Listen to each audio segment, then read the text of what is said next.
An American investigative journalist who claims that swine flu strains have been engineered in 2 universities in the US and Canada says they've been deliberately designed to resist vaccines.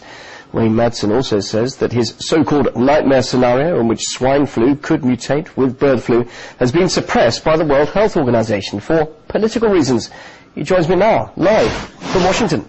Wayne, what exactly is your accusation then? Are you saying that swine flu was actually manufactured? Why on earth would anyone want to do that, and why? What, and who? Well, there's a variety of reasons for that. One is, of course, that it would increase sales for new vaccine manufacturers in the pharmaceutical industry. The other would be to just create this worldwide crisis. We know a lot of people thrive economically on crisis situations. I reported in May that after speaking to people who are researching, these are scientists researching this new hybrid flu, that it was basically engineered from genetic material taken from a dead Inuit woman who died of the 1918 pandemic, also known as the Spanish flu. Now, what one researcher told me after investigating this particular flu is that this is a subtype A influenza.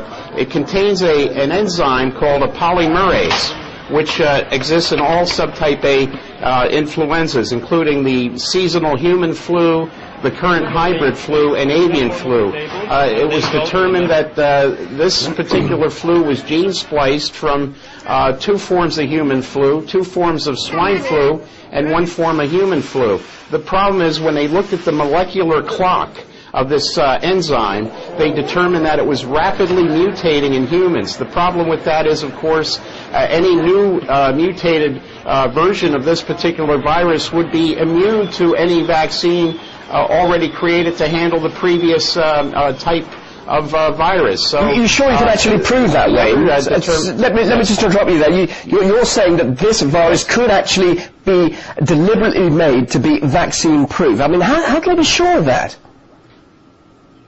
Well, the research community has determined this, and the nightmare scenario, of course, is that these mutations would occur, and now we have reports from both Brazil and Germany that, in fact, this swine flu or hybrid flu, or what this Centers for Disease Control here in the United States called a novel flu, is in fact mutating and mutating rapidly in humans. Well, of course, you describe this as a nightmare scenario, and where we have swine flu and bird flu joining together, mutating. Now, some watching this might say this is a load of nonsense, that pigs might fly indeed, but this really is a kind of flying pig flu, isn't it? But what would you say to those who say this is nonsense and can't happen? Well, the information I received from influenza researchers in May seems to be coming true. The two predictions made were that it was going to mutate. That, in fact, is now happening based on the reports out of Brazil and Germany. The other thing is that the prediction was in a couple of months, most countries in the world would be experiencing cases of flu, and within the last couple of days, we now have the first cases being reported in the South Pacific and Africa, in Ethiopia, Cape Verde, Ivory Coast, and fairly remote places like Vanuatu and Samoa and Papua New Guinea. So the predictions are holding true from what I was told by researchers in May. And you're also claiming, Wayne, just finally, that the World Health Organization is aware of this nightmare scenario, as you call it, and is actually suppressing all this. Now, how do you know that, and why would they be suppressing such an alarming situation if it is true?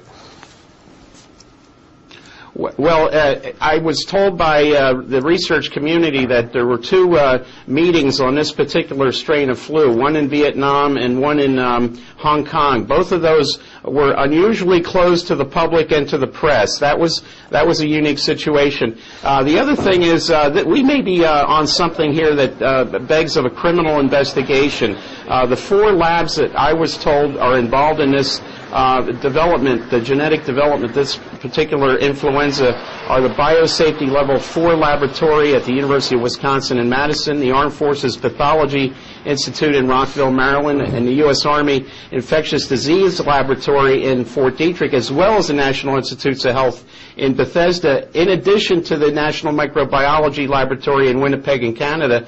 It would seem that with the feeling that this could have been genetically engineered on purpose, that this begs of a FBI and Royal Canadian Mounted Police investigation. But then again, if the FBI were to ever engage in a legitimate investigation, that would come to a shock to many, as a shock to many people, including a number of FBI agents.